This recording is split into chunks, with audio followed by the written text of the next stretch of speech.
Yo, what is going on, guys? Welcome back to my channel. I'm StudioPlug, and in this video I'll be showing you guys the importance of velocity in FL Studio. So before I get started, I just want to let you guys know that I did just drop some new kits at StudioPlug.net. I got new MIDI kits up, some new Omnisphere banks, and some new drum kits, so you guys can go ahead and check them out there. I have the links down in the description below. And also the reason why I'm doing this video is because I see a lot of you guys that are new and don't really understand what this really does and how helpful this could actually be in the long run. So without further ado, let's go ahead and get started with this tutorial.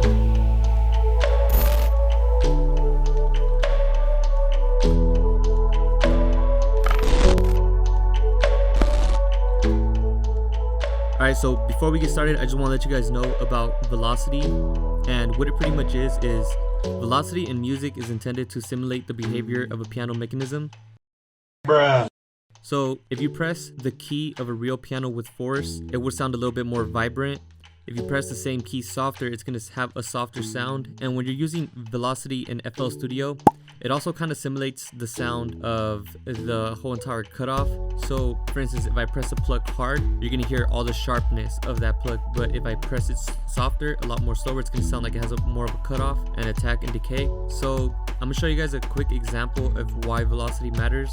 So I have Omnisphere opened up, and so before I get started, it doesn't really matter which VST you use. It's always going to have a cutoff or a velocity difference, and that difference in vibrant when you're pushing down, making the velocity higher or lower. So some VSTs that are third party might not work with the velocity, but I know Omnisphere does, Nexus does, Serum does work with it, and all of the FL Studio stock VSTs. So I'm starting off with these three being Omnisphere third party VST, and these two are Flex from FL Studio. So I'm gonna get into the piano roll of the piano, and you can see all the velocity right here is turned all the way up. If you go to the control right here, you'll be able to see velocity, and just make sure that it's popped up all the way. If you don't see it, just grab it from down here and pick it up. And now I'm gonna push play.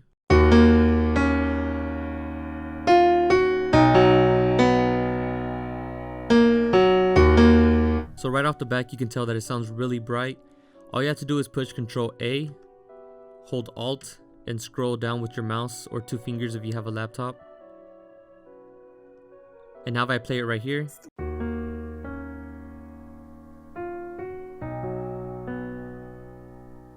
you would tell that it sounds a lot more softer.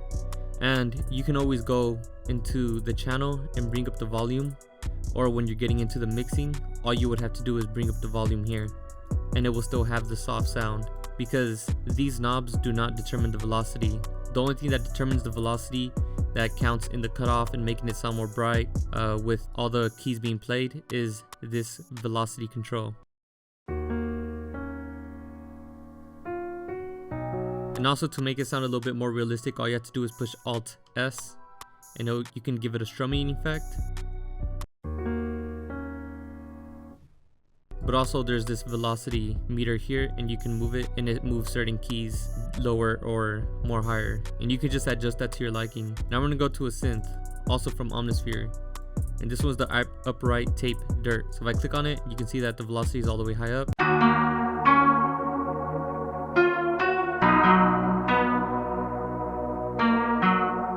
So it sounds pretty nice. But also, if I highlight all of them by pushing Control A and Alt to scroll down, it would give it a different sound.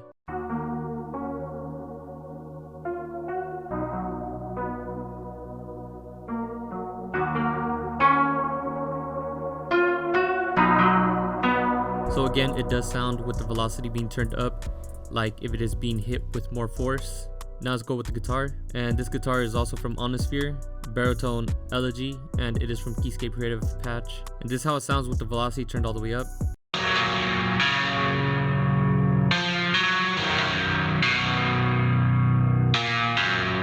It probably sounds like something you wouldn't be playing unless you highlight all the notes and bring the velocity down.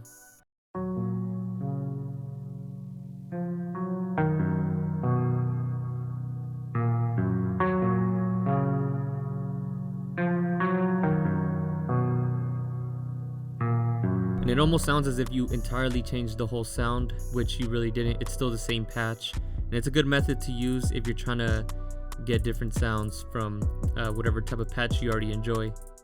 Alright, so now I have Flex VST right here, and this is a synth also from the Black Octopus Pandora patch or bank.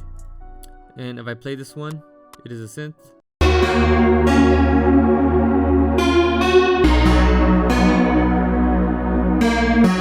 Now Control A and Alt with scrolling down.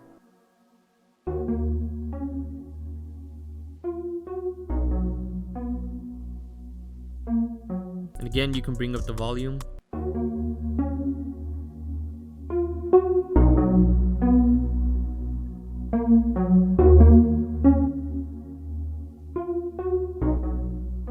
And you could definitely notice the difference with the velocity being turned up.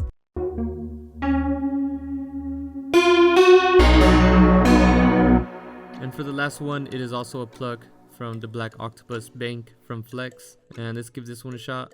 Also, Flex is free, just some of the banks aren't, so you can use whatever bank preference you like.